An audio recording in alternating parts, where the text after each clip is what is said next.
الصلاة والسلام على أشرف الأنبياء والمرسلين أما بعد فأعوذ بالله من الشيطان الرجيم بسم الله الرحمن الرحيم فبما رحمة من الله لنت لهم صدق الله مولانا العظيم وبلغنا رسوله النبي الأمي الكريم الأمين ونحن على ذلك لمن الشاهدين والشاكرين والحمد لله رب العالمين إن الله وملائكته يصلون على النبي يا أيها الذين آمنوا صلوا عليه وسلموا تسليما الصلاة والسلام عليك يا سيدي يا رسول الله وعلى آلك وأصحابك يا نبي الله الصلاة والسلام عليك يا سيدي يا شفيع المذنبين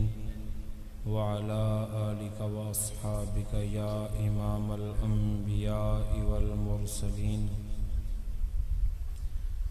ہم پاک نبی کی یادوں کو سینوں میں بسایا کرتے ہیں، جب یار کی باتیں ہوتی ہیں تو کیف اٹھایا کرتے ہیں۔ آقا کی مدینے آمد پر ایک نعت پڑھی تھی بچیوں نے، ہم اس لیے ان کی ثنا خوانی بچوں کو سکھایا کرتے ہیں۔ آپس میں صحابہ کرتے تھے سرکار کی صورت کی باتیں، ہم سیرت صورت دونوں کو ایک ساتھ ملایا کرتے ہیں، اور وہ خود میلاد مناتے تھے، ہر پیر کو روزہ رکھتے تھے، ہم اس لیے سرور عالم کا میلاد منایا کرتے ہیں۔ قابل ست تکریم معزز و محتشم علماء کرام، میزبانان اعظام اور معزز سامعین، اللہ تعالیٰ کا کروڑہ مرتبہ شکر جس مالک قدوس نے اپنی بارگاہ بلند میں حاضری کا شرف بخشا۔ دعا ہے اللہ تعالیٰ ان لمحات کو اپنی بارگاہ میں قبول فرمائے اور ہمارے لیے دارین کی سعادتوں کا سبب بنائے۔ اس سٹیج پہ آنے سے پہلے کئی موضوعات ذہن میں گردش کر رہے تھے کہ اس موضوع کو مناسب انداز میں بیان کرنا چاہیے یا یہ موضوع وقت کی ضرورت ہے، لیکن حضور نبی کریم صلی اللہ علیہ وآلہ وسلم کی سیرت کی وسعت ہے کہ میں کسی ایک بھی نقطہ پہ منتج نہیں ہو سکا۔ بہرحال حضور نبی کریم صلی اللہ علیہ وآلہ وسلم کی سیرت کے چند گوشے آپ کے سامنے رکھنے کی سعادت حاصل کروں گا۔ اللہ تعالیٰ توفیق عمل عطا فرمائے۔ میں گزارش کروں گا کہ ایکو بے شک بند کر دیں تاکہ جو آواز ہو وہ کلیئر آپ تک آئے۔ میں بائی پروفیشن پیشہ کے اعتبار سے ایک مدرس اور استاد تو بہت بڑا لفظ ہے، بہرحال ڈیوٹی ہے پڑھنے پڑھانے کی۔ خطیب شاید میں نہ ہوں، نہ خود کو سمجھتا ہوں، چند باتیں جو دل سے آپ کے سامنے عرض کرنے کی جسارت کر رہا ہوں۔ یہاں پہ جو ہمارے میزبان بالخصوص نوجوان جو تھے وہ ایک تذبذب کا شکار تھے کہ جی ہمیں بتایا جائے کہ کیا یہ میلاد شریف منانا جائز ہے یا نہیں، جلوس کہاں لکھا ہے، جھنڈیاں لگانا کہاں ہے، گلیوں میں گھوم پھر کے حضور کی آمد کے نعرے لگانا کہاں پہ لکھا ہے۔ میں بڑے احترام سے عرض کروں گا کہ حضور نبی کریم صلی اللہ علیہ وآلہ وسلم کو ظاہری کائنات سے پردہ پوش ہوئے 1450 سال بیت گئے ہیں، اور آج تک امت انہی اختلافات میں الجھ رہی ہے، اور شاید یہ اختلافات پیدا کردہ ہیں۔ اگر دل کی کھڑکی کو کھول کے بندہ دیکھے تو اختلاف کوئی معنی نہیں رکھیں گے۔ میری آنکھیں نم اس لیے تھیں اور اب بھی شاید میں مناسب انداز میں بات نہیں کر پا رہا کہ کائنات میں خدا کی قسم اگر امت کی وحدت کی کوئی ایک مرکز اور ایک درمیانی جگہ ہے تو وہ حضور کی ذات ہے۔ اگر اس ذات اقدس کو متنازع بنا دیا گیا تو کائنات کبھی ایک نہیں ہو سکے گی۔ اور حضور کی آمد پہ خوشیوں کا اظہار بھلے آپ اپنے انداز میں کریں، کوئی اعتراض نہیں، لیکن کیجئے ضرور۔ یہ صرف میں نہیں کہہ رہا، یہ 1400 سال کے علماء کی بات ہے۔ باقی چونکہ تعلق ہے بیربل شریف کی آستانہ سے اور اس در کا سگ ہوں، وہاں کے ٹکڑے کھائے ہیں، تو آج تک نہ تو اختلافی بحث کرنا سکھائی گئی ہے اور نہ متنازع معاملات پڑھائے گئے ہیں۔ وہاں سے ایک پیغام محبت دیا گیا ہے، چاہے جو جتنا بھی برا ہو، جواب یہ ہوتا ہے کہ ہم تم کو جیت لیں گے محبت کے زور سے۔ اور نفرتیں اگر بڑھیں تو پھر معینیوں کا تو شیوا ہے قربتوں کا فروغ، جو دوریاں نہ مٹائے وہ کیا معینی ہے۔ تو ہمیں تو سکھایا ہی یہ گیا، بھلے میں ایکو کھلوا کے داد دہش میں کہوں کہ یہ فلاں کی کتاب میں لکھا ہے، اگر حوالہ غلط ہو تو سر قلم کر دیجئے گا، اگر یہ بات جھوٹی ہو تو میری دستار کو جراب بنا لیجئے گا۔ داد و دہش بھی خدا کی قسم میسر آئے گی، لیکن اس مسند کا تقاضا نہیں ہے۔ ہم اگر توحید میں الجھتے رہے اور رسالت میں اختلاف کرتے رہے تو یہی 100 سال پہلے بھی مسئلہ تھا۔ اقبال رحمۃ اللہ علیہ نے ساکی نامہ کے ٹائٹل سے ایک بانگ درا میں نظم لکھی۔ آپ فرماتے ہیں کہ مسلمان ہے توحید میں گرم جوش، اس کو اور کچھ دکھائی نہیں دے گا، یہ توحید توحید توحید میں اتنا الجھ جائے گا کہ شاید رسالت کو بھول جائے گا۔ مسلمان ہے توحید میں گرم جوش، مگر دل ابھی تک ہے زنار پوش۔ تمدن، تصوف، شریعت، کلام، بتان عجم کے پجاری تمام، حقیقت خرافات میں کھو گئی، یہ امت روایات میں کھو گئی۔ لبھاتا ہے دل کو کلام خطیب، مگر لذت شوق سے بے نصیب۔ کلام اس کا منطق سے سلجھا ہوا، لغت کے بکھیڑوں میں الجھا ہوا۔ وہ صوفی کے تھا خدمت حق میں مرد، محبت کا پیکر حمیت میں فرد۔ بجھی عشق کی آگ اندھیر ہے، مسلمان نہیں خاک کا ڈھیر ہے۔ یہ وقت جو جو گزرتا جا رہا ہے، ایسے ایسے خطابات سے لے کر نعت خوانی تک، جب تک کانوں کا چسکا پورا نہ ہو تب تک کہتے ہیں کہ محفل کی لذت نہیں آئی۔ محافل کا تقدس یہ تھا، یہ میں اپنے منہ سے بڑی بات کر رہا ہوں، مجھے اپنی اس جرت پہ شرمندگی ہے، لیکن محافل کا انداز یہ تھا کہ محفل سے اٹھنے والا تہجد کی فکر میں رات کو سو نہیں سکتا تھا، اور آج وہ ایک نیا سوال لے کے اٹھتا ہے کہ فلاں مولانا کی زبان بند کر دوں گا، تو کہتا تھا کہ میلاد ہے یا نہیں ہے، اس بات کا جواب لے کے آ۔ وہ اپنا جواب تراشے کا نیا سوال گڑ لے گا، اور اسی کشمکش کے اندر حضور کی ذات سے اتنا بعد اور دوری ہوتی چلی جائے گی کہ وہ اقبال نے کہا تھا نا، عہد ما راز ما بیگانہ کرد، از جمال مصطفیٰ بیگانہ کرد، کہ میں روتا اس لیے ہوں کہ میرے عہد نے مجھے حضور کی اصل شکل نہیں دکھائی، مجھے اختلافات میں الجھا دیا گیا۔ حضور سے محبت کے لیے کوئی جواز نہیں چاہیے۔ کبھی لیلا نے نہیں پوچھا کہ میں مجنوں کے محل کے سامنے سے گزروں اور پاؤں میں سے جوتے کیوں اتار دیتا ہوں، میں لیلا کے کوچے سے مجنوں ہو کے گزروں تو کتوں کے پاؤں کیوں چومتا ہوں۔ یہ کبھی بھی عشق نے ان باتوں کو خاطر میں نہیں لایا۔ جب محبت ہوتی ہے تو کسی نے مراقبہ میں حضور نبی کریم صلی اللہ علیہ وآلہ وسلم سے پوچھا، حضور جو آپ کی آمد خوشی میں مناتے ہیں، آپ فرمائیے کہ کیا یہ منانا جائز ہے؟ آپ نے 2 لفظی جواب ارشاد فرمایا، من فرح بنا فرحنا بھی، جو میرے آنے پہ خوش ہوتا ہے میں اس سے خوش ہو جایا کرتا ہوں۔ حضور کی خوشی کے لیے ہمیں دلائل کی ضرورت نہیں ہے، اگرچہ ہیں۔ ایک سوال اٹھایا گیا کہ حضور نبی کریم صلی اللہ علیہ وآلہ وسلم اس دن کو وفات ہوئی، آپ کی وفات ہوئی، تو اس کو کچھ عرصہ پہلے تک 12 وفات کہا جاتا رہا، اب یہ جشن عید میلاد النبی ہو گیا۔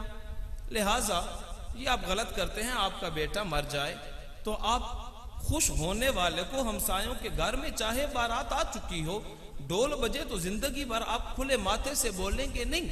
آپ کا امام الانبیاء اس کائنات سے پردہ فرما گئے اور آپ اس دن جشن منا رہے ہیں، تو سننے والے سادہ لوگوں کو لگے گا کہ بڑا پائے کا سوال ہے۔ سوالات میں الجھانا یہ عقل عیار ہے، سو بھیس بدل لیتا ہے، عشق بیچارہ نہ ملا ہے نہ زاہد نہ حکیم۔ تو جب محبت کی بات کریں گے نا تو یہ سارے کے سارے دعوے دم توڑ جائیں گے۔ اگرچہ جوابات ہیں، میں نے عرض کی کہ میرے پاس 10:30 بجے میں نے گفتگو شروع کی اور شاید 40 منٹ سے 1 گھنٹہ جو مجھے ملا ہے اس سے آگے نہ بڑھوں، تو کوشش کروں گا کہ آپ کی سیرت کی بات جو کرنے آیا ہوں، چونکہ نوجوانوں کے اذہان کے یہ اشکال تھے، میں صرف اشارتاً گفتگو کر کے آگے بڑھوں گا۔ حضور نبی کریم صلی اللہ علیہ وآلہ وسلم کی ولادت روایات مختلف ہیں، اسی طرح وفات میں بھی روایات مختلف ہیں، اس بات کا انکار نہیں ہے۔ 8 بھی ہے، 9 بھی ہے، 12 بھی ہے۔ آپ جس دن کو حضور کا میلاد منا لیں حضور قبول فرمائیں گے۔ رہی بات وفات کی، تو وفات 12 کی بتائی گئی اور بڑی کتب میں بھی ہے، لیکن یہ حوالہ جو میں عرض کر رہا ہوں یہ اہل علم، میں مخالف کسی کو بھی نہیں کہتا، اہل علم اشرف علی تھانوی آپ کی 3 کتابوں میں یہی بات درج ہے۔ نشر الطیب پڑھ لیجئے، فتاوی امدادیہ جس کو فتاوی اشرفیہ بھی کہتے ہیں وہ پڑھ لیجئے، یا اور دیگر فوادات یومیہ پڑھ لیجئے۔ تینوں کتب کے اندر آپ فرماتے ہیں کہ حضور کی وفات مبارکہ 12 کو نہیں ہے۔ سبب دلیل یہ فرماتے ہیں کہ آپ نے آخری حج ادا فرمایا اس دن جمعہ کا دن تھا۔ اگر حج والا دن جمعہ کا کاؤنٹ کریں تو آپ نیٹ پہ جائیے گا، سرچ کیجئے گا، کیلکولیٹر آپ کے ہاتھ میں ہوں گے، سارے مہینے 29 کے بنا لیجئے، سارے کے سارے مہینے 30 کے بنا لیجئے، آدھے 29 کے آدھے 30 کے بنا لیجئے، کوئی بھی کیلکولیشن مرضی کی کر لیجئے۔ صحیح احادیث میں آپ کی وفات کا دن سوموار ہے، کوئی بھی ترتیب بنا لیں گے 12 ربیع الاول سوموار کو نہیں آئے گی۔ تو جہاں تک ہے کہ چلے مان لیتے ہیں کہ اس دن کو حضور پاک صلی اللہ علیہ وآلہ وسلم کی وفات ہوئی۔ بخاری شریف کی حدیث سماعت کریں، حضرت آدم علیہ السلام کی ولادت بھی جمعہ کو ہے اور وفات بھی جمعہ کو۔ آقا علیہ السلام نے ارشاد فرمایا یوم الجمعۃ عیدا للمسلمین، جمعہ کا دن مسلمانوں کے لیے عید کا دن ہے۔ ہاتھ باندھ کے اگر سوال کروں کہ یہ حضرت آدم کی ولادت کی خوشی میں مناتے ہو یا وصال کے افسوس میں؟ عید کہہ رہے ہیں نا، جزاک اللہ۔ تو عید یہ ہمارے ذہن میں تصور ہے، عید خوشی کو کہتے ہیں۔ عید کا لفظی معنی ہے عاد یعود، جو چیز بار بار آئے وہ عید ہے۔ عید کو عید اس لیے کہتے ہیں ہر سال آ جاتی ہے۔ تو عید میلاد النبی کا معنی یہ ہے حضور کی ولادت کا دن جو ہر سال آتا ہے۔ تو اب اس میں ہمیں الجھنے کی ضرورت نہیں ہے، فرض کیا، مان لیا کہ حضور پاک صلی اللہ علیہ وسلم کی وفات بھی اسی دن کو ہے، آپ کی ولادت بھی اسی دن کو، تو کس چیز کو ہم زیادہ فوقیت دیں؟ تو پہلا عقیدہ تو یہ ہوگا کہ نبی وہ ہوتے ہیں جو مرتے، آپ کہیں گے ہماری آنکھوں کے سامنے آپ کا روضہ اقدس ہے، نظر بھی نہیں آتے، بھلے نظر نہیں آتے، لیکن آپ آنکھ کوئی خواجہ نظام الدین اولیاء کی لائیے، خدا کی قسم نظر آئیں گے۔ کہہ دیا یہ تو عقلی بات اور آپ نے ٹرخا دیا، یہ تو کوئی بات نہ ہوئی۔ میں نے عرض کی کہ میری گفتگو ہی ہوگی، چونکہ پڑھنا پڑھانا یہ کلاس روم سمجھیے، اور مسجد ہی سب سے بڑا مکتب تھا۔ حضور نبی کریم صلی اللہ علیہ وآلہ وسلم کی وفات اس لیے نہیں کہ وفات والے کا جنازہ بھی ہوتا ہے، حضور کا نہیں ہوا۔ مرنے والے کی وراثت بھی تقسیم ہوتی ہے، حضور کی۔ جو مر جائے وہ ایک خاص مدت کے بعد 4 ماہ 10 دن کے بعد اس کی بیویاں آگے نکاح کر سکتی ہیں، حضور کی بیویاں آگے نکاح۔ تو مرنے والے کے لیے جو پیرامیٹر اسلام نے دیے ہیں وہ حضور سے ان کا تعلق ہے ہی نہیں۔ باقی میلاد ولادت سے ہے، ولادت کا معنی ہے پیدا ہونا۔ صاحب شرک تب ہوگا جب کہیں گے کہ یہ پیدا نہیں ہوئے۔ اللہ کی شان یہ ہے لم یلد ولم یولد، نہ وہ پیدا ہوا ہے نہ اس سے کوئی پیدا ہوا ہے۔ میلاد حضور پیدا ہوئے، میلاد النبی ترجمہ حضور پیدا ہوئے، تو ہم کہہ یہ رہے ہیں صاحب یہ پیدا ہوئے، جو خالق ہے وہ پیدا۔ تو یہی تو بتاتے ہیں کہ یہ شرک نہیں ہے، یہ اللہ تعالیٰ کا بندہ ہم مان رہے ہیں، اور بندہ عظیم بندہ مان رہے ہیں، اس میں الجھنے کی کوئی بات ہی نہیں ہے۔ باقی رہی بات یہ کہ اتنا سارا خرچہ کیوں کیا جاتا ہے؟ حضور کی اگر ولادت منانا ہی ہے تو کتنا اچھا وہ آپ ایک مجلس سجا لیں، حضور کی سیرت بیان کر دیں، پھر یہ ڈیکوریشن، یہ لائٹس، یہ ٹینٹ، یہ غبارے، یہ جلسے جلوس، ان کی تو کوئی ضرورت نہیں ہے نا، یہ کیوں کرتے ہیں؟ محبت اپنے معمولات میں خود مختار ہوتی ہے اور شریعت اصول دیتی ہے۔ یہ مسجد کے بانیان تشریف فرما ہوں گے، میں اگر عرض کروں آپ سے کہ اس مسجد کا نقشہ حدیث کی کس کتاب میں آیا ہے، یا پھر پوچھ لوں یہ پنکھے مسجد نبوی میں نہیں تھے، آپ نے لگا دیے، یا پھر یہ وضو خانے کا وہ اہتمام اس دور میں تو نہیں تھا، حضور کے عہد میں رہتے تو کنواں کھودتے، مزہ آتا، آپ خود وہ بوکا کھینچ کے پانی نکالتے، تو پھر تو کیا ہی مزہ تھا۔ درکنار مسجد میں تو آزان بھی نہیں ہوتی، علماء تشریف فرما ہے مسجد آزان کے لیے الگ ممبر ہوتا ہے جو مسجد کا حصہ نہیں ہوتا، لیکن مسجد کی پہلی صف میں آزان ہو رہی ہے، مان رہے ہیں، اور ہوتی بھی ہے، اجتہاد ہے، اس سے اختلاف نہیں ہے، تو یہ بھی پھر ختم کرنا پڑے گا۔ جو میلاد کی اصل ہے وہ پہچانیے، اگر اس میں حضور کی صفت با ادب ہو رہی ہے، قرآن مجید کی نعت ہو رہی ہے، جلوس میں کسی کی جان مال کو نقصان نہیں پہنچایا جا رہا، تو اصل جہاں تک درست ہے۔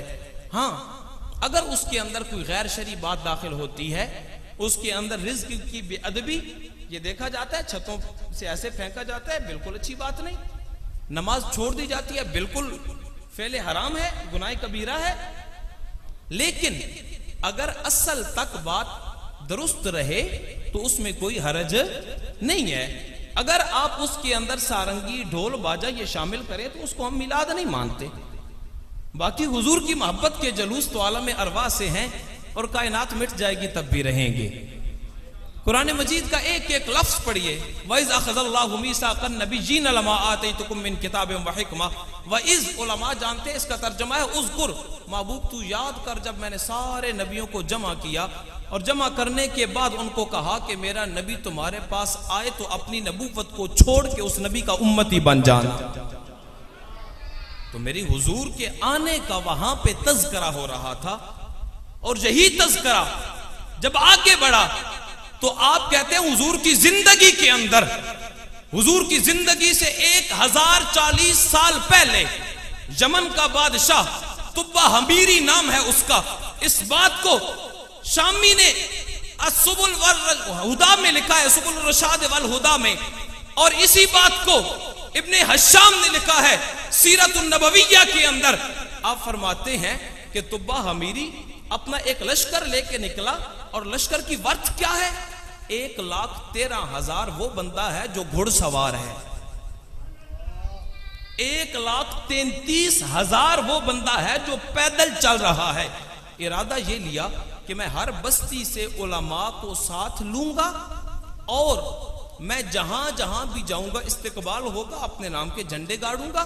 ابرہا بھی اسی نیت سے آیا تھا، یہ ابرہا کے بعد کا واقعہ ہے۔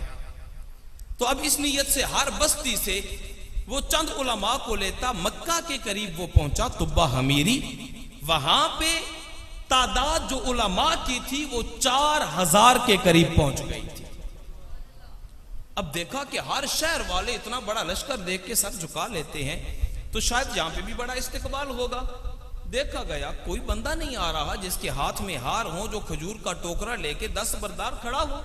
پوچھا یہ کون لوگ ہیں؟ مجھ سے ڈرتے ہی نہیں ہیں، اتنا بڑا لشکر تھا، حد نگاہ ہے، اور یہ ڈر ہی نہیں رہے۔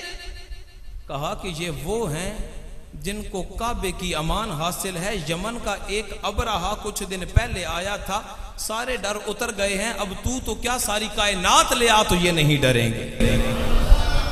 قریب آ کے پوچھتا ہے جناب اتنا امن کیوں؟ کہا امن اس لیے کہ جب رب سے ڈرنا ہے تو پھر کسی سے کیوں ڈریں؟ کچھ وقت گزرا، وہ بیمار ہوا، پورا جسم پیرالائزڈ، فالج، سارے وزراء اکٹھے ہوئے، بادشاہ سلامت کو کیا ہوا؟ 4000 کا لشکر علماء کا۔ ایک عالم کہتا ہے جناب اجازت ہو تو میں بات کروں اس سے، لیکن تنہائی چاہیے ہوگی۔ تنہائی ہو گئی، پوچھا کہ بادشاہ تیری زندگی چند لمحات کی مہمان ہے، جو بات پوچھوں گا وہ درست بتانا۔ کہا اور کیا ہوگی؟ اس حالت میں بھلا کیوں جھوٹ بولوں گا، اور میری شفا اگر تیرے ہاتھ میں ہے تو بالکل نہیں جھوٹ بولوں گا۔ پوچھا بتا کہ جب گھر سے چلا تھا تو یہ نیت تھی، وہ نیت تھی، ہر سوال کا جواب ہوتا گیا۔ جب اس سوال پہ پوچھا کہ کیا تیرا ارادہ تھا کہ کعبہ کو نقصان پہنچائے گا؟ کہا ہاں، میں نے یہ سوچا تھا کہ جو لوگ مجھ سے ڈر ہی نہیں رہے اور اتنا مان ہے کعبہ پہ، میں نے چاہا کہ میں اس کعبہ کو گرا کے یہاں پہ کوئی اپنی نشانی بنا دوں گا۔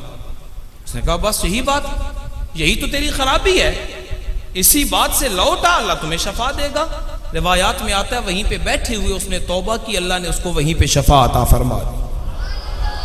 4000 علماء کا وفد جب نشانیاں دیکھنے لگا کہ یہ بے آب و گیا وادی ہے، لگتا ہے یہ وہ جگہ ہے جہاں پہ وہ آخری نبی نے تشریف لانا ہے، کہا کہ اگر اجازت ہو تو ہم یہ ساتھ ایک شہر ہے کھجوروں والا، نام اس کا یثرب ہے، ابھی 1040 سال پہلے کی بات ہے، اگر اجازت ہو تو ذرا وہاں کا راؤنڈ کر کے آئیں۔ کہا اجازت ہے، آپ کی بڑی قدر کرتا ہوں۔ اور یہ وہ پہلا بندہ تھا تبا الحمیری، جس نے 7 غلاف سلوا کے پہلی بار کعبہ کے اوپر نصب کیے تھے۔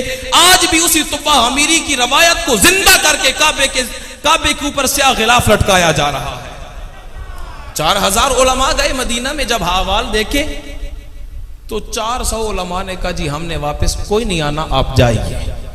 پوچھا جناب ہماری تو وہ علماء کی تعداد کم ہو جائے گی، میں تو اتنے علماء کے علاوہ چلتا نہیں ہوں، آپ رکے کیوں؟ کہا دل کی بات پوچھتے ہو تو ہماری کتابوں نے بتایا ہے وَمُبَشِّرًا بِرَسُولٍ يَأْتِي مِن بَعْدِ اسْمُهُ احمد، ایک بندہ آئے گا جس کا نام احمد ہوگا، ہم اس کا انتظار کریں گے۔ کہا کیوں؟ اس کی شان کیا ہے؟ کہا خدا کی قسم شان یہ ہے کہ عیسیٰ علیہ السلام نے کہا تھا کہ اگر مجھ عیسیٰ کو اس نبی کے جوتوں کے تسمے باندھنے نصیب ہو جائیں تو بڑے اعزاز کی بات ہوگی، اگر زندگی نے مہلت دی تو اسی کے تو امتی بنیں گے۔ کہا اتنا بڑا نبی؟ میں بھی یمن کی بادشاہت چھوڑتا ہوں، یہیں پہ رک جاتا ہوں۔ 1 سال وہاں پہ رہا۔ پوچھا کب آ رہے ہیں؟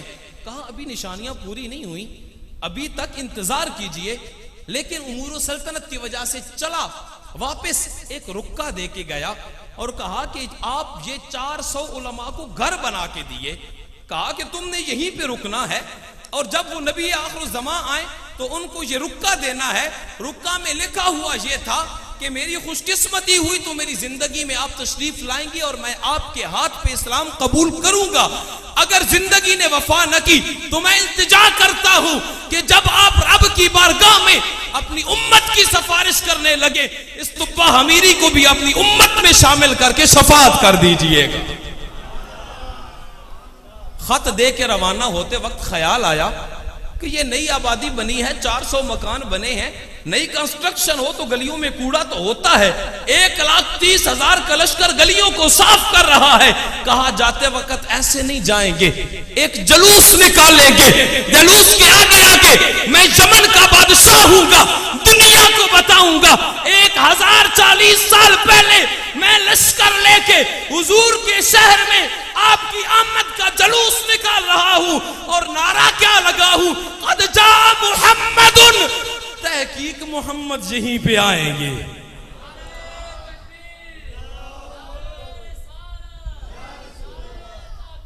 حق چار جان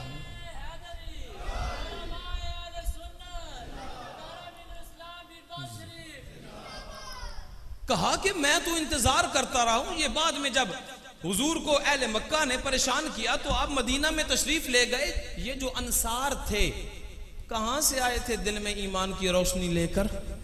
یہ انہی 400 علماء کی اولاد ہیں۔ انہیں معلوم تھا، باپ دادا نے بتایا تھا کہ جناب ایک نبی آئے گا، انتظار کرنا. پھر انتظار ایسے نہ کرنا. بچیاں چھت پہ چڑھ گئی، بچے گلیوں میں تھے، بوڑھے پہاڑوں سے لپک کے دیکھتے تھے. جب آپ نظر آئے تو یہ نہیں کہا کہ وہ نبی آ گئے، وہ جن کا انتظار تھا وہ آ گئے، ختم الرسل آ گئے، بلکہ کہتے ہیں طلع البدر علینا من ثنیات الوداع. پوچھنے والوں، ہم نبی بھی کہہ سکتے تھے، ہم کوئی اور لقب بھی دے سکتے تھے، لیکن ہم جانتے ہیں اسلاف نے بتایا ہے جو نبی آئے گا طلع البدر، وہ چاند بن کے تشریف لائے گا. پھر وہ لیٹر بھی جو دیا تھا حضرت عبد الرحمن بن عوف رضی اللہ تعالی عنہ، آپ سے انہوں نے پوچھا جناب آپ آشنائے مزاج رسالت ہیں، آپ بتائیے یہ لیٹر کیسے پیش کریں؟ کہا ایک اجنبی بندہ لو، اس کو بھیجئے مکہ کے اندر، ابھی حضور نے ہجرت نہیں فرمائی، اور یہ لیٹر جا کے دے آئے. ابو لیلہ کا نام منتخب ہوا. ابو لیلہ جا رہے ہیں، حضور بنو سلیم کے قبیلہ میں تشریف فرما ہے. دور سے حضور نے ارشاد فرمایا یا ابا لیلہ. حیران، دشتے پردیس میں مجھے بھی کوئی جانتا ہے، ایسا بھی ہے جو میرے نام سے واقف ہے. قریب آ کے سوال کرنا چاہا، آپ مجھے جانتے ہیں؟ حضور نے فرمایا معاکا رسالت حمیرہ، تو ہی ہے نا جس کو طبہ حمیری خط دے کے گیا تھا. حیران ہو کے کہتا ہے حضور میرا نام بھی جانتے ہیں، میرا کام بھی جانتے ہیں، مجھے اہل عرب نے کہا تھا، مدینہ والوں نے کہا تھا، بتانا کسی کو نہیں. تو حمیری کی وہ گولڈن سٹپ لگی ہے، اگر وہ اکھڑ گئی بے ادبی ہو جائے گی، راز لیک آؤٹ ہو جائے گا. بیس بدل کے جا، شکل اور بنا کے جا، لگے تو اس علاقے کا نہیں ہے. حضور میں نے بیس بھی بدلے، میں نے انداز بھی بدلے، میں نے نام بھی نہیں بتایا، شناخت بھی چھپائی، آپ نے کیسے پہچانا؟ کہا تو نے قرآن نہیں پڑھا وَلَا تَعْرِفَنَّهُمْ فِي لَحْنِ الْقَوْلِ. میں جب اپنے غلاموں کو دیکھوں گا ماتھا دیکھ کے بھی پہچانوں گا، آواز سن کے بھی پہچانوں گا. کہا مبارک ہو تیری بات مجھے تک پہنچ گئی ہے. اور حضور نے خط کھول کے فرمایا یہ میرا مخلص دوست ہے جو 1000 سال پہلے یہاں پہ آیا تھا. حضور کے میلاد کا انداز وہ کہیں سے بھی لیجئے. غزوہ تبوک سے لوٹ رہے ہیں، یہی بات نا کہ حضور کے دور کے اندر آپ کی محفل میلاد اس انداز سے نہیں بنی. غزوہ تبوک سے واپسی پہ امام ابن حجر اسقلانی فرماتے ہیں 30,000 کا مجمع تھا. کتنا مجمع؟ 30,000 کا. اور حضرت عباس رضی اللہ تعالی عنہ کھڑے ہو کے کہتے ہیں حضور انی ارید ان امدحک، میری خواہش ہے کہ میں آپ کی نعت پڑھوں. کیا کروں؟ آپ کہیں گے نعت تھی نا، میلاد کی بات تو نہیں تھی. لفظ یہ تھے انتا لما ولدتا تشرقت الارض. حضور جب آپ کی ولادت ہوئی تو زمین روشن ہو گئی. اس کو میلاد نہیں کہیں گے تو اور کیا نام دیں گے؟ اس سے بھی آگے بڑھتے ہیں. یہ شاید میرا وقت اسی بات میں نہ پورا ہو جائے، میں ڈر رہا ہوں. آخری بات عرض کر کے میرا چونکہ موضوع حضور کی سیرت تھا اس طرف لوٹوں گا، شاید آدھا ٹائم تو گزر گیا. اور یہ میں بات عرض کر رہا ہوں در المنظم کے اندر ہے. رائٹر ہیں عبدالحق الہبادی، اور یہ ان لوگوں کی لکھی ہوئی ہے جو صراحتاً میلاد کے اس موجودہ انداز کو نہیں مانتے. میں غیر کسی کو بھی نہیں کہتا، جو بھی حضور کا نام لے کے میدان میں آئے گا ہم اس کو اپنا کہیں گے، کیونکہ حضور کی محبت تو جوڑنے کے لیے ہے نا، یہ تفریق کے لیے تو ہے ہی نہیں. ہمارے اسلاف کا یہ مشرب تھا، انہیں کوئی کینچی دیتا تحفے میں تو بگڑ جاتے، کہتے یہ تو کاٹتی ہے، سوئی دے دیتا زیادہ پیاری لگتی، وہ لوگوں کو جوڑے گی. تو یہ ہمارے اسلاف کا انداز تھا. اور اس پہ تقریض لکھنے والے حاجی امداد اللہ مہاجر مکی ہیں، جن کو اشرف علی تھانوی کا استاد مانا جاتا ہے، مرشد مانا جاتا ہے. اس کتاب کے اندر آپ حضرت ابو دردہ کی روایت لکھتے ہیں. آپ فرماتے ہیں کہ حضرت ابو دردہ کنت مع النبی صلی اللہ علیہ وسلم ومنرت علی بیت عامر الانصاری. میں حضور کے ساتھ تھا، مدینہ کی گلی تھی، ایک گھر کے پاس سے گزرا، گھر حضرت عامر بن ربیعہ الانصاری کا تھا، آواز ایسے آ رہی تھی جیسے اندر کوئی محفل سجی ہو۔ میں نے کان لگا کے سنا کہ یہ کیا ہو رہا ہے، تو آپ فرماتے ہیں واقعہ ولادتہ علیہ الصلاۃ والسلام لابنائہ وعشیرتہ وقال ھذا اليوم فیہ جاء النبی صلی اللہ علیہ وسلم۔ وہ کر کیا رہے تھے؟ وہ واقعات سنا رہے تھے، حضور نبی کریم صلی اللہ علیہ وآلہ وسلم کی ولادت کے کن کو سنا رہے تھے؟ لابنائہ وعشیرتہ، اپنے بیٹوں کو بٹھایا ہوا تھا، اپنے خاندان کو بٹھایا ہوا تھا، اور کہہ رہے تھے یہ وہ دن ہے جس دن میرا نبی پیدا ہوا تھا۔ حضور کی زندگی کے اندر صحابی محفل سجا کے بیٹھا ہے، اس دن حضور پیدا ہوئے تھے۔ حضور نے فرمایا کہ ایسا ہے، فدخل النبی صلی اللہ علیہ وسلم فی بیتہ، حضور نبی کریم صلی اللہ علیہ وآلہ وسلم اس گھر میں داخل ہوئے۔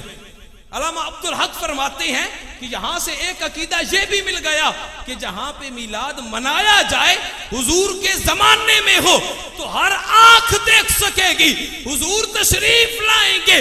اگر حضور کے ظاہری زمانہ کے بعد ہو تب بھی حضور تشریف لائیں گے، دیکھنے والے اسے دیکھا کریں۔ جو خیال آیا تو خواب میں وہ جمال اپنا دکھا گئے، وہ مہک لہک تھی لباس میں کہ مکان سارا بسا گئے، ہمیں دام غم سے چھڑا گئے، ہمیں معصیت سے بچا گئے، یعنی وہ محمد مصطفیٰ جو سوئے عرش الا گئے۔ اے حلیمہ بھید کھلا نہیں، یہ مقام چونو چرا نہیں، تو خدا سے پوچھ وہ کون تھے تیری بکریاں جو چرا گئے۔ کہا آپ نے جس حضور کو دیکھا ہے نا وہ حلیمہ کی بکریوں کے پیچھے پیچھے دیکھا ہے، اگر دیکھنے والی آنکھ ہوتی تو سدرہ پہ جبریل کے آگے آگے بھی دیکھا کر۔ ایسی تعلیم جو بڑے تو حضور کا نام نامی اس میں گرامی محمد صاحب لیا جائے، معاذ اللہ۔ ایسی تعلیم، اقبال سے پوچھا گیا نا تعلیم کس چیز کا نام ہے، فرمایا کہ اللہ سے کرے دور تو تعلیم بھی فتنہ، اولاد بھی املاک بھی جاگیر بھی فتنہ، نہ حق کے لیے اٹھے تو شمشیر بھی فتنہ، شمشیر تو کیا نعرہ تکبیر بھی فتنہ۔ کیا بم دھماکے کرنے والے اللہ اکبر نہیں کہتے؟ صاحب یہ محبت کی بات ہے، اگر حضور کی محبت سینوں میں ہے تو آپ کائنات کی عظیم ترین مخلوق ہیں، اگر نہیں ہے تو پھر اسفل سافلین بھی ہیں، اولئک کل انعام بل ہم اضل بھی ہیں، وکان الانسان قطورا بھی ہیں۔ وہ تمام ٹائٹل جو قرآن مجید نے انسان کو دیے وہ آپ کے حصے میں آئیں گے۔ اگر دامن مصطفیٰ چھوٹے گا آپ کو کمثل الحمار یحمل اسفارا، گدھوں کی طرح بھی کہا جائے گا۔ مالک گدھا بھی کہہ دیا، کتا بھی کہہ دیا، ہم کو جانور بھی کہہ دیا، کوئی سبب بتائیے کہ ہم انسان بن جائیں۔ مالک نے فرمایا بتایا تو تھا قرآن مجید میں، مالک کہاں؟ کہا کنتم خیر امت، تم سب سے بہترین امت ہو۔ مالک کیسے؟ فرمایا اگر دامان مصطفیٰ سے لپٹ جاؤ۔ اگر آج کائنات کے اندر کوئی ہماری پناہ گاہ ہے تو خدا کی قسم نالین مصطفیٰ ہے۔ حضرت عمر فاروق رضی اللہ تعالی عنہ آپ روایت کرتے ہیں میرے حضور نے فرمایا قیامت کے قریب وقت آئے گا، یصبح مؤمنا و یمسی کافرا، یمسی مؤمنا و یصبح کافرا، بندہ صبح مومن شام کو کافر، شام کو مومن صبح کافر۔ حالات ایسے بدلیں گے پتہ ہی نہیں چلے گا کہ ایمان کب سلب کر لیا گیا، ایمان سے کب محرومی ہو گئی۔ حضرت عمر ہاتھ باندھ کے کھڑے ہوتے ہیں، حضور ہم نے تو آپ کو دیکھا ہے، ایمان متزلزل ہونے بھی لگے تو معجزہ طلب کر لیتے ہیں، لیکن وہ جو 1400 سال کے فاصلوں پہ آئیں گے ان کا ایمان کیسے محفوظ رہے گا؟ آج کے دور میں ایمان کو سلامت رکھنا انتہائی مشکل ہے۔ میں ہی اسی مسند پہ بیٹھ کے 2-4 گولیاں زہر کی شوگر میں لپیٹ کے کھلا دوں اور پوچھ لوں کہ جناب اگر آپ کو قبلہ کی طرف منہ کرنے کا حکم ہے تو قرآن مجید نے تو نہیں پابندی لگائی، آپ کیوں کہتے ہیں مزاج بگڑ جائے گا. مولوی صاحب ساری مسجدیں ادھر ہیں اور آپ کہتے ہیں پابندی کوئی نہیں ہے. میں کہوں گا قرآن مجید کھولیے, لیس البر ان تولوا وجوہکم قبل المشرق والمغرب ولکن البر من آمن باللہ. نیکی اس بات میں ہے ہی کوئی نہیں کہ آپ ادھر منہ کرو یا ادھر منہ کرو. اللہ ہر طرف ہے, جدھر منہ کر کے نماز پڑھتے رہو. قرآن مجید ہے, کون انکار کرے گا؟ لیکن میں تھوڑی سی خیانت برت رہا ہوں. میں یہ انہیں بتاؤں گا سلو کما رأیتمونی اصلی. نماز جویں مرضی انج نہیں, انج پڑھ جویں میرے محبوب نے پڑھی ہے. جس طرف محبوب کا منہ تھا عبادت رب کی ہوگی. خدا کی قسم وہ مالک نماز بھی قبول نہیں فرمائے گا جب تک وہ نماز حضور کی اتباع اور سنت کے مطابق نہیں پڑھی جائے. کہاں ڈھونڈوں گے ایمان کو؟ ہم نے تو رب کو نہیں دیکھا. کوئی پوچھے جناب قرآن مجید ہے؟ قرآن مجید ہاتھ باندھ کے کہیں گے بالکل ہے. کہاں سے آیا؟ رب نے نازل کی. کون لے کے آیا؟ جبریل. دیکھا جبریل کو؟ جی نہیں دیکھا. صحابہ نے تو دیکھا ہوگا؟ کوئی نہیں دیکھا. پھر کیوں مانتے ہو؟ اور کوئی راستہ نہیں بچے گا. اتنا کہیں گے صرف حضور کی زبان پہ اعتبار کر کے. نعرہ تکبیر, نعرہ رسالت, نعرہ تحقیق, نعرہ حیدری. علماء اہل سنت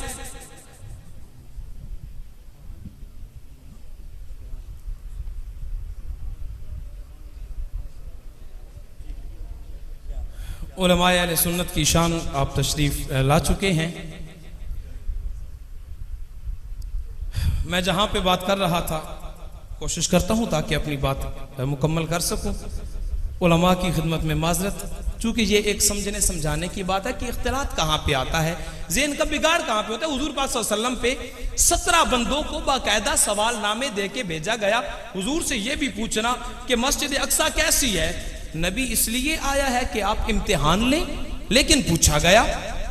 کئی ایسے ہیں جنہوں نے سوال کرنے کا سوچا لیکن منہ دیکھ کے کہا ہاذا وجہ لیس بوجہ کذاب. اتنا سونا مکھڑا کسی جھوٹے کا ہو ہی نہیں سکتا. سوالات ہیں نا. ایک ہندو آپ کو کہے قبلہ آپ کدھر منہ کر کے نماز پڑھتے ہیں؟ آپ کہیں جی کعبہ کی طرف. کعبہ میں خدا ہوتا ہے؟ جی ہوتا ہے, رب تو ہر طرف ہے. اور وہ کہے کہ اگر ہر طرف ہے تو منہ ہر طرف کیا کرے. نہیں, یہ آیت مبارکہ اتری تھی قد نرا تقلب وجهک فی السماء فلنولینک قبلۃ ترضاها. تب حضور نے منہ اس طرف کیا تھا, لہٰذا سارے اس طرف کرتے ہیں. جہاں پہ بھی بڑی لطیف بات ہے. اب ہم نیت مانتے ہیں کہ نماز واسطے اللہ تعالیٰ دے منہ طرف خانہ کعبہ شریف دا, سارے نماز رب کے لیے پڑھ رہے ہیں. میرا مالک فرما رہا ہے قد نرا تقلب وجهک, سارے مجھے ڈھونڈ رہے ہیں. ان تعبد کانک تراہ فان لم تکن تراہ فانہ یراک. عبادت ایسے کرو جیسے رب کو دیکھ رہے ہو. اگر وہ آنکھ نہیں ہے تو یہ ضرور سوچنا وہ مالک تمہیں دیکھ رہا ہے. ساری کائنات یہ ڈھونڈ رہی ہے مالک کو دیکھے. مالک فرماتا ہے قد نرا تقلب, مالک اے محبوب میں تیرا چہرہ دیکھ رہا ہوں, ساری دنیا بھلے مجھے دیکھ رہی ہو. وہ پوجتے ہیں بت کو, ہم اس پتھر کو پوجتے. نماز اللہ کے لیے پڑھتے ہیں. اگر آپ کے سکول اور کالج کی اسمبلی کے لیے سارے طلباء کا منہ ایک طرف ہے, بتانا یہ چاہتے ہیں کہ ڈسپلن ہے, یہاں پہ نماز پڑھیں تو لائن بنا کے بتائیں ڈسپلن ہے. آرمی کی وہ پریڈ ہو, لائن بنا کے منہ ایک طرف کریں, ڈسپلن ہے. وہ میرا مالک یہی بتانا چاہتا ہے جو میرے بندے ہیں ان کا منہ بھی ایک ہے, ان کی مرضی بھی ایک ہے, ان کا محبوب بھی ایک ہے. تو باقی حضور نبی کریم صلی اللہ علیہ وآلہ وسلم کی محبت میں خرچ کرنا, یہ میں نے عرض کی کہ اتنی تفاصیل ہیں. بریدہ اسلمی کا جھنڈا بھی اور کچھ نہیں ملا تھا, سر سے دستار اتار کے نیزے پہ لٹکا کے کہا تھا حضور لا تدخل المدینہ وما کا لواء یا رسول اللہ. حضور تب تک مدینہ میں نہیں جانا, آپ کی آمد تب تک مدینہ میں نہیں ہوگی جب تک آپ کے نام کا جھنڈا میں بلند نہیں کروں گا. تو جھنڈے بھی ہیں, بھلے اس کو آپ چھوڑ بھی دیں, ہم کفر کا فتویٰ نہیں لگاتے, لیکن حضور کی محبت جہاں تک آپ کا ذہن مانے وہاں تک تو مانیے. حضور کی ذات کو کبھی بھی متنازعہ مت بنائیے. یہ وہ ایک در ہے جہاں سے ہمارا مستقبل محفوظ ہوگا. جدید کالم نگاروں کے اندر سب سے زیادہ جس بندے کو پذیرائی ملی ہے، ایکسپریس کے اندر حرف راز کے نام سے کالم لکھتا ہے اوریا مقبول جان۔ ختم نبوت کا مسئلہ ہوا تو سب سے پہلے اس مرد کلندر کا قلم اٹھا، جب ٹرانسجینڈر بل آیا تو سب سے پہلے اسی بندے نے قلم اٹھایا۔ اس سے پوچھا گیا جناب بیورو کا ریٹ ہے، سی ایس پی آفیسر ہے، پوری زندگی پشاور کے اندر کمشنر کے عہدوں پہ گزری ہے، پنجاب یونیورسٹی میں 18ویں سکیل میں لیکچرر سے ادھر ٹرانسفر ہوئے، آپ تو بڑے جدید ذہن کے تھے اور افسروں کو تو مذہب ہضم نہیں ہوتا، کوئی جج ہماری محافل میں آ کے بیٹھا کبھی نہیں۔ وجہ اگرچہ کچھ اور ہے کہ ہمارا مزاج وہ نہیں ہے۔ اب اگر میں کہوں کہ اب دایاں ہاتھ کھڑا کرو، اب بایاں ہاتھ، نفیس طبیعتیں ویسے ہی پریشان ہو جائیں گی۔ اگرچہ اس کے پیچھے بھی دلائل ہیں، میں اس کو بھی غلط نہیں کہہ رہا، لیکن میں ایک سنجیدہ بات کر رہا ہوں کہ ان کی طبیعت اس طرف مائل نہیں ہوگی۔ ان سے پوچھا گیا جناب آپ کو جدید تعلیم کا خمار نہیں چڑھا؟ کہتے ہیں چڑھا تھا، کالج لائف میں تھا۔ مجھے کسی نے کہا کہ آپ اسلام کے ماننے والے ہو؟ میں نے کہا بالکل۔ کہا اچھا، ہر سلیبس کی کتاب 3 سال بعد آؤٹ ڈیٹڈ ہو جاتی ہے، وہ پنجاب ٹیکسٹ بک بورڈ دوبارہ سے بیٹھ کے پھر تنظیمیں نو کرتا ہے کہ یہ کتاب اب حالات کے تقاضوں کے مطابق نہیں رہی، آپ کا قرآن 1450 سال پہلے آ کے اب تک کافی ہے؟ لہٰذا آپ کو سوچنا چاہیے یہ اب بھی وضو کا طریقہ وہی ہے، اب تو سیف گارڈ بھی آ گیا ہے، کئی اینٹی سیپٹک میتھڈ آ گئے ہیں، جرم کلر آ گئے ہیں، آپ کوئی اور محلول لگا لیا کریں، اس سے بھی جراثیم مر جاتے ہیں۔ یہ ایک مکمل ٹاپک ہے، اگر کئی موقع میسر آیا تو جوانوں سے میں بحث کروں گا کہ یہ حضور جو بات کہتے ہیں کہ لقمہ حرام کا کھانے والے کی دعا 40 دن قبول نہیں ہوتی، یہ 40 کیوں کہا، 41 کیوں نہیں فرمایا، 50 کیوں نہیں فرمایا؟ یہ سائنس نے بتایا ہے کہ حضور نے جو کہا ہے اس میں تبدیلی نہیں ہو سکتی۔ یہ سوال ذہن میں رکھیے گا، کبھی یاد رہا تو انشاءاللہ اس کا جواب عرض کروں گا، ابھی وقت کے اختصار پیش نظر۔ تو آپ کہتے ہیں مجھے بھی خمار چڑھا، میں بھی ایسے سوالات کو ذہن میں پال کے اسلام سے ذرا منحرف ہوا کہ یہ اندھی عقیدت ہے، نظر بھی نہیں آتے پھر بھی مانگ رہے ہیں حضور دیں گے حضور دیں گے، پر رب سے مانگو نہ ڈائریکٹ رب دینے والا ہے۔ اس پہ بھی بڑی مباحث ہیں، وسیلہ پہ بے شمار روایات احادیث آیات ہیں۔ تو کہتے ہیں کہ جب اللہ نے ہدایت بخشی تو میں اپنے باپ کے پاس آیا، میں نے عرض کی ابو جان آپ تو بڑے دیندار ہیں، آپ کو معلوم تھا کہ میں رستے سے اتر رہا ہوں، پھر بھی آپ نے مجھے روکا نہیں ہے، تو کیا اگر مجھے ہدایت نصیب نہ ہوتی تو پھر آپ کے ذمہ گناہ نہ ہوتا؟ اتنی دلیری آپ کو کس بات نے دی کہ میں بگڑتا جا رہا ہوں، لوگ بتاتے جا رہے ہیں، آپ ایک جملہ نصیحت کا بھی نہیں فرما رہے؟ اگر میری تعلیم سے ڈرتے تھے، عہد حاضر نئی تعلیم ہے نا، اور رسول نے فرمایا تھا کہ بدترین گھر وہ گھر ہے جس کے اندر باپ بیٹے سے ڈر کے بات کرے۔ شاید جدید تعلیم یہی اثر دے رہی ہے کہ باپ ڈرتا جا رہا ہے کہ بیٹے کی طبیعت پہ ناگوار نہ گزرے۔ کہا ابو جان اگر ایسی ہی بات تھی کم از کم اپنا فرض ادا کرنے کے لیے تو کہہ دیا ہوتا، بھلے میں نہ مانتا۔ تو مسکرا کے کہا بیٹا ضرورت نہیں تھی۔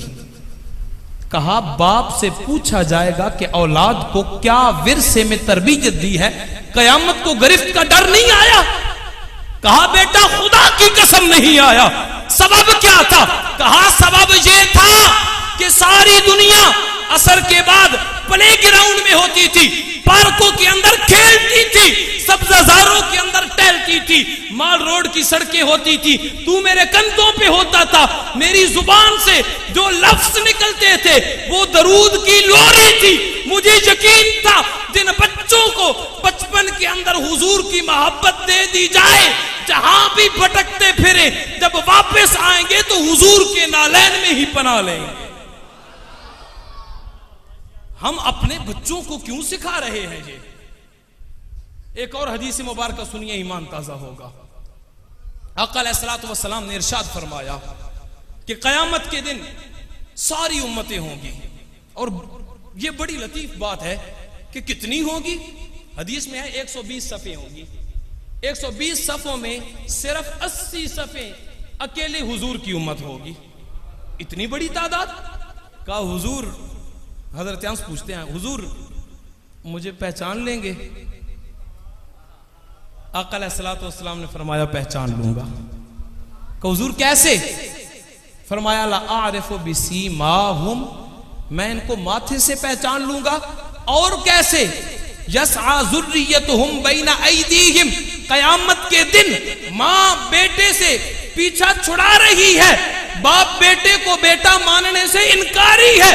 عیسیٰ علیہ السلام گھٹنوں کے بل بیٹھ کے کہتے ہیں مالک اللہم انی لا اسألک حتی امی مریم، میں اپنی ماں مریم کی بخشش کا بھی سوال نہیں کرتا۔ حضور کیسے پہچانیں گے؟ فرمایا ایک تو ماتھا دیکھ کے، دوسرا ہر قوم کا بچہ اس سے جدا ہوگا۔ میری امت کے بچے جیسے جلوس میں آگے آگے ہیں نا، میدان حشر میں بھی ساتھ ہوں گے۔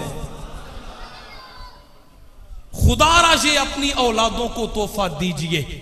جو شروع میں نے روایت شروع کی تھی وہ ترک کر بیٹھا کہ حضرت عمر نے پوچھا تھا کہ اپنے بچوں کی تربیت کیسے کریں، کہ ان کی تو زندگی کے اندر بے شمار ایسی باتیں آئیں گی، انٹرنیٹ ہے، ایمان کے غصب ہونے کا پتہ ہی نہیں چلے گا۔ فرمایا اولاد کو ادیبوا اولادکم علی ثلاث خصال، 3 باتیں اولاد کو سکھا لینا، چاہے ماحول جتنا بھی برا ہو جائے ان کی جوانی بے داغ رہے گی۔ اقبال سے پوچھا گیا نا، یورپ میں گئے ہو، بڑے کسینو تھے، وہاں پہ تو شراب کے بڑے اڈے تھے، عیاشی کا ہر سامان میسر تھا، تو آپ کہتے ہیں زمستانی ہوا میں گرچہ تھی شمشیر کی تیزی، نہ چھوٹے مجھ سے لندن میں بھی آداب سحر خیزی۔ میں نے حضور کی ذات پہ 1 کروڑ مرتبہ درود پڑھا ہے، چاہے میں لندن نہیں مجھے شراب خانے میں بھی بٹھا دو، عبد القادر کو دیکھ کے 40 چور توبہ کر لیں گے۔ حضور پہ پڑے ہوئے درود پہ بھروسہ ہے، ماحول میں نہیں بدلوں گا، ہم کو مٹا سکے یہ زمانے میں دم نہیں، ہم سے زمانہ خود ہے، زمانے سے ہم نہیں۔ کہا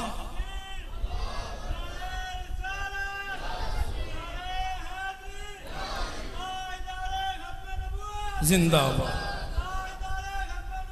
زندہ باد۔ چمن میں پھول کا کھلنا تو کوئی بات نہیں، زہے وہ پھول جو گلشن بنا دے صحرا کو۔ اسلام کے تو مزاج میں آیا ہی بے آب و گیا ہے۔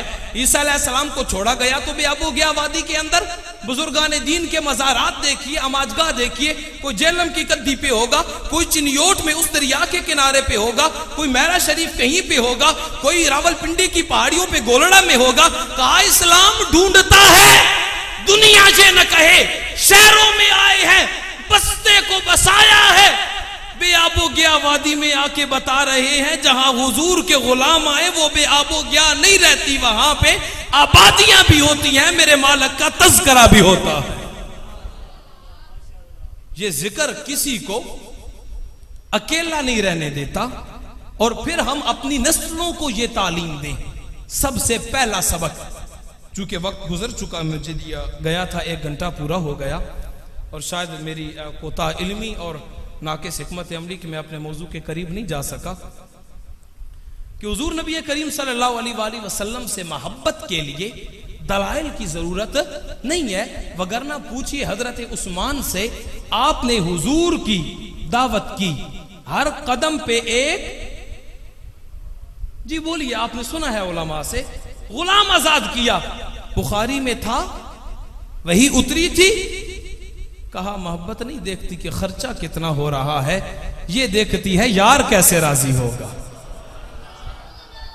قرآن مجید کی آیت جو اکثر موضوع سخن بنائی جاتی ہے، قل بفضل اللہ وبرحمتہ فبذالک فلیفرحوا، کہ اللہ کی رحمت اور فضل ملے تو خوشی کرو۔ اگرچہ حضرت ابن عباس نے یہ ارشاد فرمایا کہ رحمت ہی سے مراد ہوا نبی جو رحمت صلی اللہ علیہ وسلم۔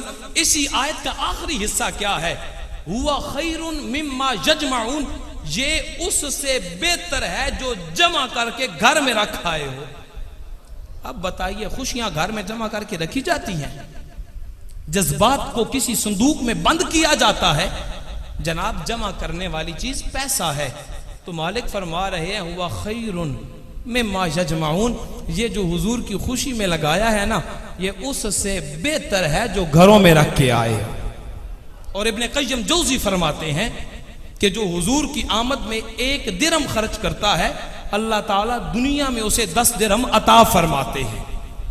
اور اس سے بھی آگے محدث دہلوی رحمت اللہ علیہ نے فرمایا کہ حضور کی آمد کا دن شب قدر سے عظیم ہے، کیونکہ وہ اس لیے بنائی گئی کہ حضور تشریف لائے تب تمام دن بنے، لہذا تمام عیدیں بعد میں حضور کی آمد کی عید۔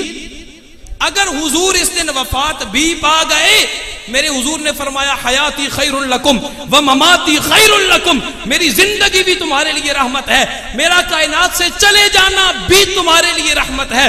حضور کیسے رحمت ہے؟ کہا رحمت اس لیے ہے میں نہیں تھا کائنات کے اندر تو کائنات میرے سبب سے بنی، کائنات بن گئی، قائم ہے تو میرے سبب سے، کائنات مٹ جائے گی پھر بھی میری رحمت رہے گی، جنت میں جاؤ گے وہاں پہ بھی میری رحمتوں کے نظارے ہوں گے۔ حضور کیسے؟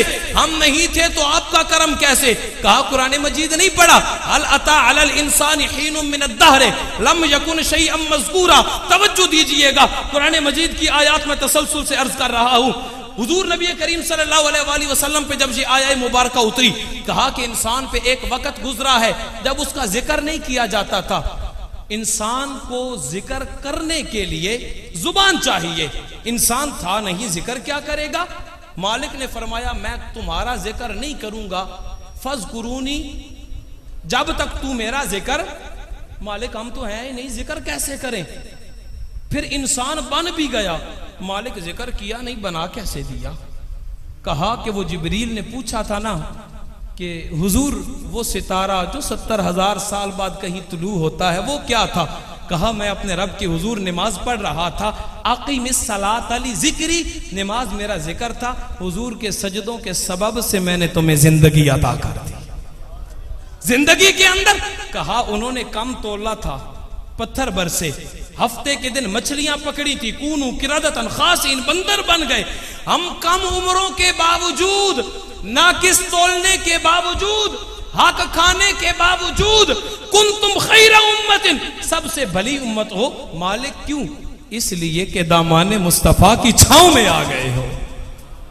اچھا زمین میں چلے گئے، عیبدار بھی اسی 4 گز میں، وہ کفن لپیٹا زمین کے اندر، نیک بھی ادھر ہی، یہ زمین سب کا پردہ رکھ رہی ہے۔ ایک دن آئے گا اذا زلزلت الارض زلزالها واخرجت الارض اثقالها وقال الانسان ما لها، یہ زمین چھاننے کی طرح اچھالے گی، انسان اچھلیں گے، میتیں باہر نکل آئیں گی، پتہ چلے گا یہ نیک یہ بد۔ مالک یہ زمین تو بڑی ایماندار تھی، بھولے سے دانہ گرا تھا، اس نے پودا بنا کے دنیا کو کہا کسی کا ہے تو لے جائیے، نرم اتنی انگوٹھا کرید سکے ناخن سے کرید لے، سخت اتنی 70 منزلہ عمارت کا بوجھ اٹھا لے، یہ تو بڑی امین تھی، یہ آج کیوں بے وفائی کر گئی؟ آج راز کیوں بتا رہی ہے؟ زمین سے پوچھا کہ آج کیا ہوا؟ اس بے وفائی کی سمجھ نہیں آئی، صدیاں ہو گئیں، آدم علیہ السلام سے لے کر قیامت تک اپنے دامن میں رکھا، آج کیوں اچھال دیا؟ آج یہ بے مروتی کیوں کر دی؟ آج یہ بے وفائی کیوں کر دی؟ کہا اس لیے تمہارے راز سنبھالے تھے، مجھ میں حضور تھے، اب حضور کو رب نے جنت بخش دی ہے، جن کے سبب تمہارے عیبوں کو چھپایا تھا اب وہ نہیں رہے، تم کسی کام کے نہیں۔ خدا کی قسم حضور کی غلامی نہیں ہوگی تو کائنات میں ہم کسی مول نہیں رہیں گے۔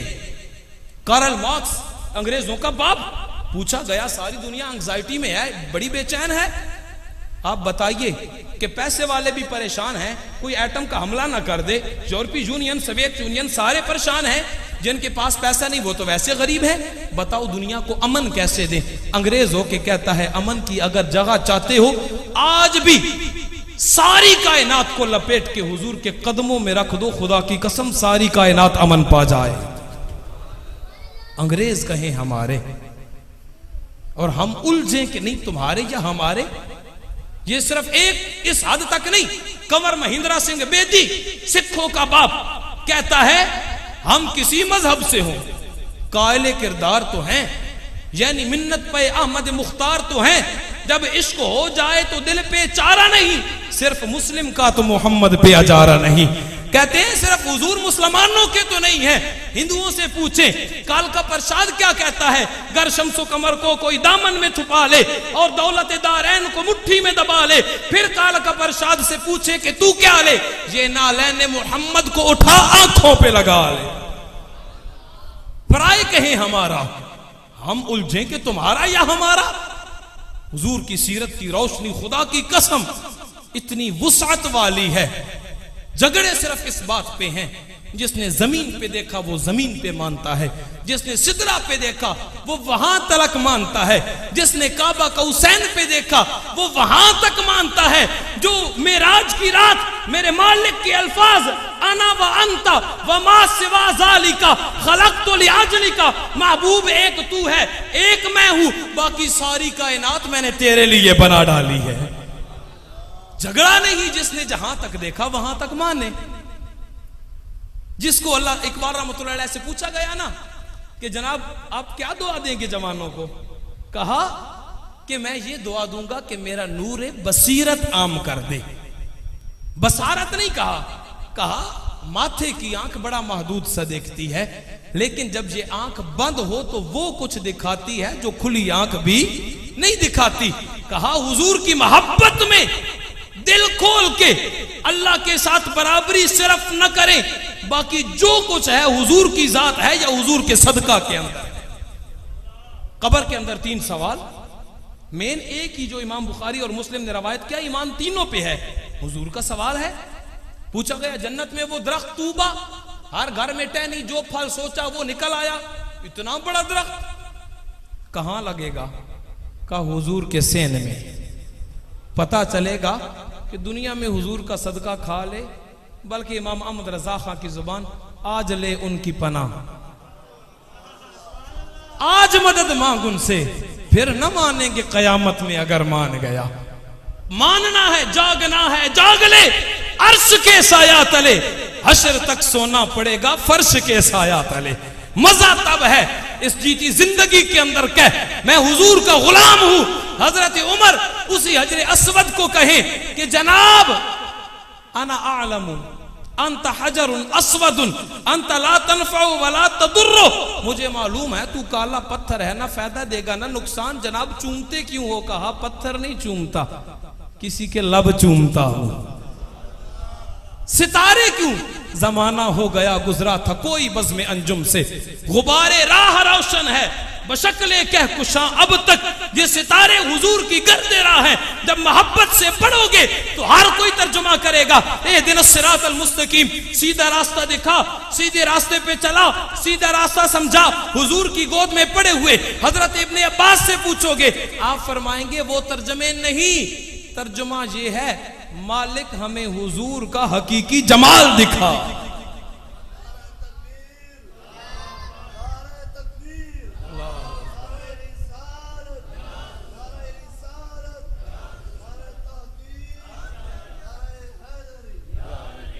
اور حضور کا حقیقی جمال کیا ہے؟ ہم استقبال ربیع الاول بھی کرتے ہیں، استقبال رمضان بھی کرتے ہیں۔ صحابہ سے پوچھا گیا کہ آپ بھی استقبال کرتے ہیں مہینوں کا؟ کہا کرتے ہیں ما کننا نستقبل الہلال وفی قلبنا ذرۃ حقد علی اخیہ المسلم، جب بھی چاند طلوع ہوتا تو سینہ کھول کے دیکھتے کسی مسلمان بھائی کا بغض تو نہیں ہے ہمارے سینے میں۔ محبتیں بغض والے سینوں میں نہیں آتی۔ اگر مجھے علم ہو اور میں کسی جاہل کا مذاق اڑاؤں، علم نہیں ہوگا، آپ کی نماز آپ میں غرور پیدا کرے، بے نمازی کا تانا بنے، تو غور کیجئے وہ نماز نہیں ہے۔ میرے حضور کی بارگاہ میں ایک صحابی آئے، آپ نے فرمایا جنتی دیکھنا ہو تو آ رہا ہے۔ دیکھا ایک صحابی داڑھی سے وضو کے پانی کے قطرے ٹپک رہے، بڑا لوگوں کے اندر جوش کہ جنتی چلتے پھرتے۔ دوسرے دن فرمایا پھر دیکھنا ہے، ابھی داخل ہوگا پھر وہی۔ تیسرے دن کہا دیکھنا ہے، پھر وہی۔ حضرت عبداللہ بن عمر بن العاص رضی اللہ تعالی عنہ آپ فرماتے ہیں دل میں شوق ہوا کہ میں بھی بڑی نمازیں پڑھتا ہوں، اور یہ وہ صحابی ہے جس نے مسلسل روزے رکھنے شروع کیے، پوری رات قیام کرتا۔ میرے حضور نے حکمن فرمایا تھا ایک دن روزہ رکھا کر، ایک دن افطار کیا کر، ایک دن کے ناغے سے پھر رکھا کر، تاکہ تیری صحت بھی درست رہے۔ کہا حضور آپ بھی تو رکھتے ہیں؟ کہا وہ مالک مجھے کھلاتا بھی ہے پلاتا بھی ہے، تم محتاج ہو، وہ مالک مجھے دیتا ہے، لہٰذا تو ایسا نہ کیا کر۔ ان کے دل میں شوق ہوا کہ یہ بابا پھر اس کا مطلب ہے سارے دن رات روزے سے ہی رہتا ہوگا، عبادت بھی اتنی کرتا ہوگا، پاؤں دے کے سوجے ہوئے بھی نہیں۔ کہا ایک رات عبادت کریں تو قدم سوج جاتے ہیں، یہ بابا لگتا ہے کوئی بڑا مشاق ہے، بڑا عبادت کا دھنی ہے، عبادت کر کر کے اتنا عادی ہے کہ اثر بھی پاؤں پہ نہیں ہوتا. کہا بابا جی آپ کا مہمان بنا لو گے؟ کہا بڑے شوق سے. گھر لے گئے. نیت یہ تھی کہ دیکھوں گا آپ کے رات کے معمولات کیا ہے. عشاء کی نماز پڑھی, وضو کیا اور چند کلمات تسبیح فاطمہ کے پڑھے, سو گئے. اب انتظار میں ہے کہ ابھی اٹھیں گے اور عبادت شروع کر دیں گے. ساری رات گزر گئی.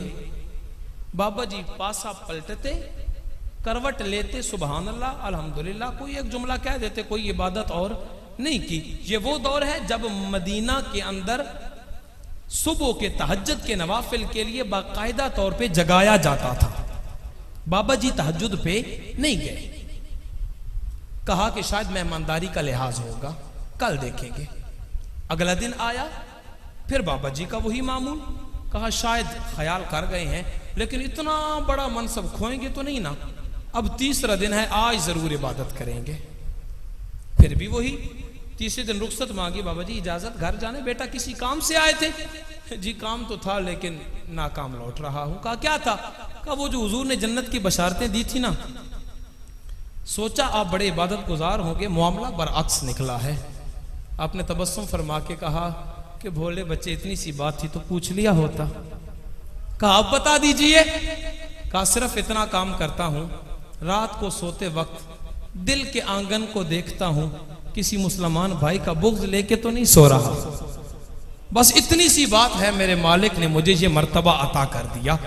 ہم دلوں کے اندر بغض لے کے میلاد منائیں تو میں معذرت چاہوں گا, دل صاف کیجئے. فکر کر تعمیر دل کی, وہ یہیں آ جائے گا. بن گیا جس دن مکان, خود ہی مکین آ جائے گا. آپ کے اور میرے گھر میں کوئی کوڑا پھینکے تو ہمارا ماتھا وہ بل پڑتے ہیں. یہ بھی تو کسی کا گھر ہے نا. کسی کی نفرت کو سجا کے انتظار کرو کہ ہم رب کے برگزیدہ ہو جائیں گے. ہرگز نہیں. حضور کی شفاعتیں اگرچہ ہم سمجھتے ہیں کہ میلاد میں آ گئے تو جنت کے ٹکٹ مل گئے, لیکن حدیث پاک سماعت کیجئے, میں اپنی گفتگو ختم کرنے لگا ہوں.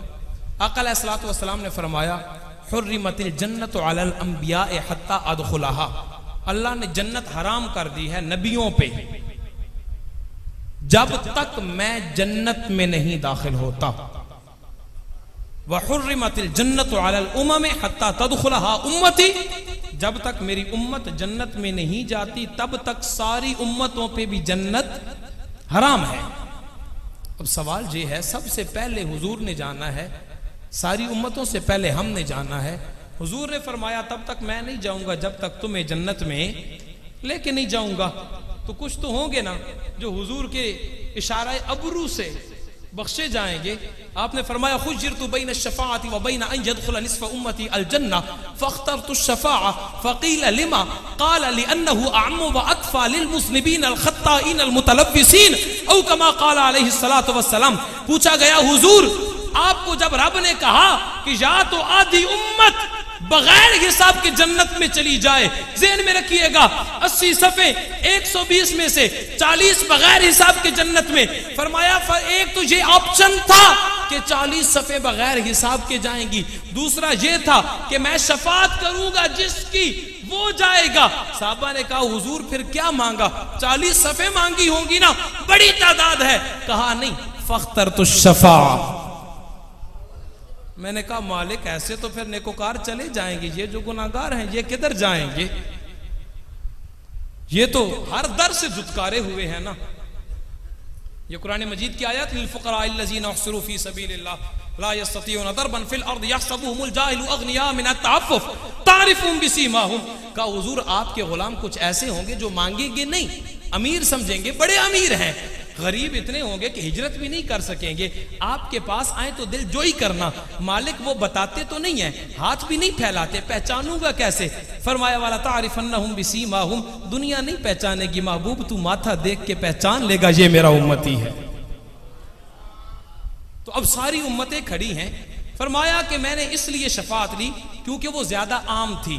للمذنبین الخطائین المتلوثین, یہ جو کمزور اعمال والے بندے ہیں ان کے لیے ہے. حضور قیامت کو کچھ تو بغیر حساب کے جائیں گے, کچھ ہوں گے جو آپ کی سفارش سے جائیں گے, کچھ ایسے ہوں گے جو اتنا قلیل عمل لے کے آئیں گے کہ ان کو تولا جائے تو ان کے دامن میں کچھ نہیں ہوگا. جو درود پڑھتے ہیں پرچی بھی تو ان کے پلڑے میں آئے گی. جن کو زندگی میں یہ مہلت بھی نہیں ملی, ان کی زندگی اتنی وفا نہ کر سکی, حضور وہ کدھر جائیں گے؟ درود سے بھی محروم رہے ہیں, امتی تو ہیں آپ کے. فرمایا پھر ایسا کرے گا میرا مالک کہ یہ تو رک گئے ہیں, باقی ساری امتیں بھی پیچھے ہیں, سارے نبی بھی انتظار میں, حضور کی امت جنت میں جائے تو ہم جائیں. کیا سبیل ہوگی؟